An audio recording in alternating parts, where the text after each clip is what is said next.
La Chine est en train d'engloutir le territoire russe, et Poutine ne peut rien y faire. Vladimir Poutine a envahi l'Ukraine pour étendre la Russie. Mais, tandis que ses troupes conquièrent de petites terres à l'ouest, la Russie perd 40% de son territoire à l'est.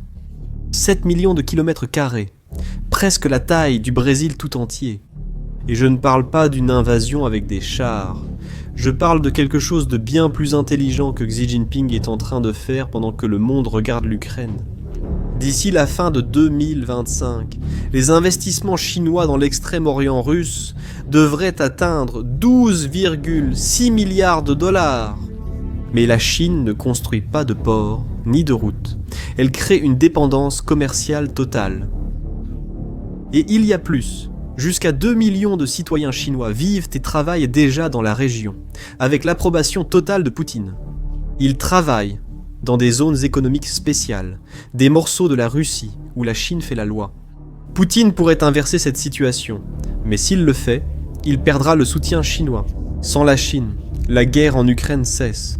La Corée du Nord y participe aussi. Kim Jong-un a envoyé 100 000 travailleurs, qui génèrent 600 millions de dollars par an pour le régime. Faisons les comptes, la Russie contrôle 20% de l'Ukraine.